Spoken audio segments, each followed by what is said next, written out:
جو نائٹ کلبوں میں جا رہے ہیں, شرابیں پی رہے ہیں, لڑکیوں سے دوستیاں, مزے نہیں ہے, ٹینشن ہے. لوگوں کو یہی نہیں پتا. میرے پاس فون آتے ہیں, حضرت یہ دوستیاں نہیں چھوٹتی, میں کیا کروں. میں نے کہا چھوٹ جائیں گی, اور بڑی ٹینشن کے ساتھ چھوٹیں گی. پھر دیکھو جیسے ہیروئن چی کو ہیروئن میں مزہ آتا ہے نا, تو اس مزے کو دیکھ کر اگر کوئی احمق اور بیوقوف کہے کہ میں بھی پی لوں, تو بیوقوف ہوگا کہ نہیں ہوگا؟ ارے بھائی یہ پینے کا تو مزہ ہے, اس کے بعد کیا ہوگا؟ اس ہیروئن چی کی زندگی دیکھو, چرسی کی زندگی کیسی زندگی ہوتی ہے, اس کے بعد کیا ہوگا؟ چہرے کا نور بھی جائے گا, صحت بھی برباد ہوگی, اور بار بار یہ مانگے گا, بار بار. اور اتنا کروڑ پتی کوئی نہیں ہوتا کہ جب سٹا مانگے اور اس کو فوراً پڑیا مل جائے. ترستا ہے پھر وہ پڑیا کے لیے. اور یہ بھی اللہ کی رحمت ہے, ہر دفعہ تجھے پڑیا نہیں مل رہی ہے. اگر ہر دفعہ ملے گی تو بہت جلدی تیرا جنازہ اٹھے گا.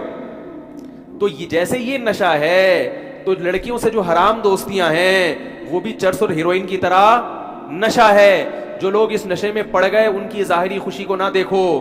جو ان نشے میں پڑ کے کھمبوں سے لٹک رہے ہیں, بلڈنگوں سے چھلانگے مار رہے ہیں, خودکشیاں کر رہے ہیں, ڈپریشن کی گولیاں کھا رہے ہیں, راتوں کو سونے کے لیے نیند کی گولیاں کھا رہے ہیں, ان کا انٹرویو لو, پھر پتا چلے گا کہ کیا ہو رہا ہے. کیسے سمجھائیں؟ وہی بات ہے پھر انجیکشن, پولیس کا چھوڑ دیا, اب انجیکشن پہ آ گئے تو ٹیکے لگانے پڑیں گے. سکون میں وہی ہے جو اپنے بیوی بچوں میں مشغول ہے. یہ میری بیوی ہے اور یہ میرے کیا ہیں؟ بچے. بس یہی ہے میری کائنات. یہ میرے والدین ہیں, یہ میرے بھائی بہن ہیں, ختم ہو گئی کہانی. ذہن میں غیر کو گھسنے ہی نہ دو کہ پھر اس کو نکالنے میں ٹینشن ہو. دروازہ ہی بند کر دو بھائی, ہماری زندگی میں اس کے علاوہ کوئی آپشن. لڑکے مجھے فون کر کے کہتے ہیں وہ حضرت وہ اتنی خوبصورت ہے کلیگ میرے پاس جاب کرتی, میں پاگل ہو گیا, میں نہیں برداشت نہیں ہو رہا, پاگل ہو گیا حضرت, میرے سے نہیں برداشت ہو رہا, میں بالکل ہی بھائی یہ نہیں ہو سکتا, بہت مصیبت ہو گئی میرے لیے. تو میں کہتا ہوں بھائی یا تو نکاح کرو, اگر نکاح نہیں ہو سکتا, کیونکہ یہ بھی ایک بات آپ کو بتا دوں بھائی, میں اللہ نہیں ہوں, سب کو پتا ہے نا, میں کوئی بھی مولوی اللہ نہیں ہوتا. عجیب عجیب چیزیں فون کر کے مجھ سے حل کرواتے ہیں. مجھے کئی لوگوں کی کال آتی ہیں, حضرت وہ لڑکی کے ابا مان نہیں رہے, ساری کوششیں کر کے دیکھ لی, مان نہیں رہے. میں کہہ رہا ہوں تم نے کوششیں کر کے دیکھ لی, نہیں مان رہے اللہ کے بندے, تو میں کیا کروں بھائی؟ کہہ رہے نہیں آپ کچھ ایسا بتائیں کہ وہ مان جائے. کیسے بتاؤں یار؟ اگر ایسا بھیک مانگنے کا اصول ہے نا, ہر وقت مانگو, ہر ایک سے مانگو اور سب کچھ مانگو.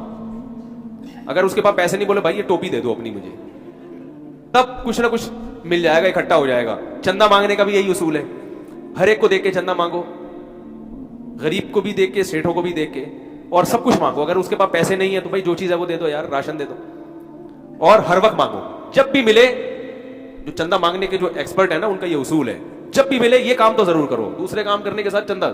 تو اسی طرح یاد رکھو جن کو نکاح کا شوق ہے نا, تو وہ پیغام بھیجنے میں کنجوسی سے کام نہ لیں. کہیں نہ کہیں ہو جائے, لیکن مجھے فون نہ کریں کہ وہ نہیں مان رہے, مجھے اپنے پرانے یاد آنا شروع ہو جاتے ہیں, یار ہمارے والے بھی نہیں مان رہے. زخم جو کیا ہو جاتے ہیں, ہرے ہو جاتے ہیں ہمارے.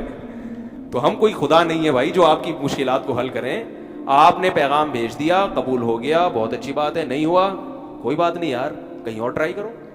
تو ایک اور مسئلہ یہ بھی ہے کہ لوگ, ابھی چھوڑیں بات سے بات چلی جائے گی, بس یہ بات ہے کہ جو کام آپ, ایک صاحب مجھے فون کر کے کہتے ہیں, یہ بھی کالز بہت آتی ہیں کہ حضرت وہ میں نے ایک جگہ پیغام بھیجا ہے لیکن وہ لڑکی میری سمجھ میں نہیں آ رہی, تو میں آپ سے مشورہ لینا چاہتا ہوں کہ کیا کروں. میں نے کہا جب آپ کی سمجھ میں نہیں آ رہی, جس نے دیکھا وہ بھی ہے, تو میں کیسے فیصلہ کر کے بتاؤں گا بھائی؟ کہہ رہے ہیں آپ تو عالم ہیں, آپ تو مولوی ہیں. تو میں نے کہا مولوی کو یہ کیسے پتا چل جاتا ہے کہ یہ سمجھ میں آ رہی ہے کہ نہیں آ رہی؟ یہ تو کسی کو نہیں پتا چلتا بھائی, جو مبتلا بھی ہے وہ فیصلہ کرے گا. اسی کی سمجھ میں نہیں آ رہی ہے تو محلے والوں کی سمجھ میں, ان کی سمجھ کا اعتبار تھوڑی ہوگا. تو اللہ کے بندو, مولویوں سے بات پوچھنے سے پہلے سوچ لیا کرو کہ یہ پوچھنے کی ہے بھی یا نہیں ہے. تو کیا آپ اس کی جگہ ہوتے تو آپ کیا جواب دیتے؟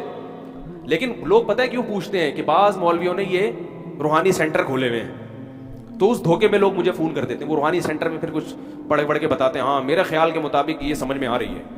یہ جو مولوی اس قسم کی باتیں کر رہے ہیں الو بنا رہے ہیں آپ کو, یاد رکھو. کسی کے باپ میں بھی یہ طاقت اللہ نے نہیں دی ہے کہ وہ آپ کے بارے میں فیصلہ کر دے کہ یہ سمجھ میں آ رہی ہے کہ نہیں آ رہی ہے. نہ وہ آپ کے دماغ کو پڑھ سکتا ہے, نہ وہ سامنے والے کے بارے میں فیصلہ کر سکتا ہے.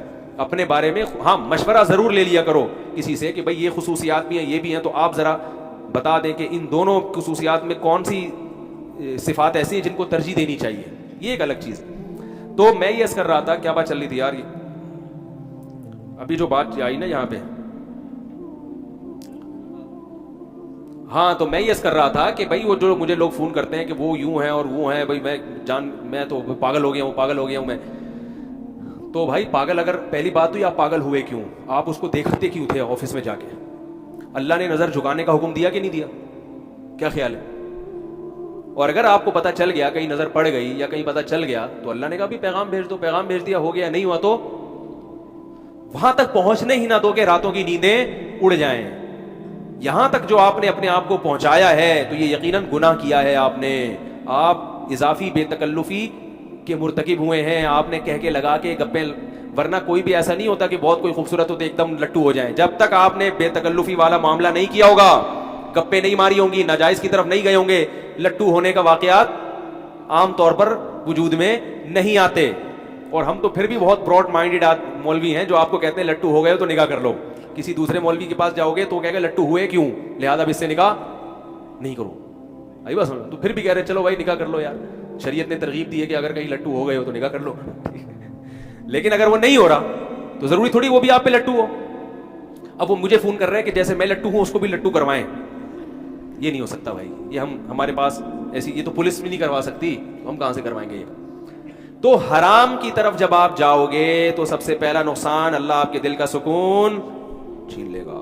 اور یہ سوچ لیا کرو جب کوئی خوبصورت چہرہ نظر آئے نا جس پہ لٹو ہو رہے ہو، اور پھر یہ آئے کہ یہ میرے ہاتھ سے نکل گئی تو کہیں اور شادی کر لے گی، تو ذہن میں ایک چیز سوچ لیا کرو، سکون آ جائے گا. بولے یار کہیں بھی شادی کرے گی مرے گی بڈھی ہو کے. یہ ہمیشہ نہیں ہے، یہ ڈسٹیمپر ہے جو فرشتوں نے تھوڑے دن کے لیے، ابے بھائی تھوڑے دن کا ڈسٹیمپر ہوتا ہے یہ، اس کے بعد 10 15 20 سال کے بعد ختم. تو بولا یار جہاں بھی جائے گی وہ بھی مرے گا. بڑے بڑے حسین تھے دنیا میں، حسین اور حسین آئے، قبروں میں ان کی لاشیں خراب ہو رہی ہیں. تو تھوڑے دن کی انٹرٹینمنٹ ہے یہ، مل گئی ٹھیک ہے، نہیں ملے تو اللہ کرو، صبر کرو، جو ہے اسی پہ گزارا کرو. ہمارے حضرت ایک بات فرمایا کرتے تھے کہ اگر کسی کو چڑیل جیسی بھی بیوی ملی ہے نا، بصورت مل گئی، کوشش کریں اچھی ملے، وہ ہو گئی ٹھیک ہے نا. تو ہونے کے بعد کے حکام کچھ اور ہیں، ہونے سے پہلے کے حکام جب تک نہیں ہوئی تو اچھے سے اچھا تلاش کرو. اور اخلاق کو ترجیح دے انسان شکل پر. اخلاق اچھے پہلے دیکھے، شکل و صورت دوسرے نمبر کی چیز ہے. جب ہو گئی تو چڑیل جیسی بھی ہو، تو حضرت ہمارے فرمایا کرتے تھے کہ یوں سمجھو کہ میرے لیے دنیا میں اس سے حسین کوئی بھی نہیں ہے. دوسری حسینائیں ہوں گی وہ دوسروں کے لیے ہوں گی، اللہ نے میرے لیے اس سے بہتر کسی کو نہیں بنایا. اس سے دل میں کیا ہوگا؟ سکون ہوگا. کیونکہ اللہ کی نعمت پہ جب انسان تقدیر پہ صبر کرتا ہے تو سب سے بڑا فائدہ کیا ہوتا ہے؟ سکون ہوتا ہے. اور جس آدمی میں یہ قناعت نہیں ہے تو اس کو کیسی ہی نعمتیں مل جائیں اس کو سکون نہیں ملتا.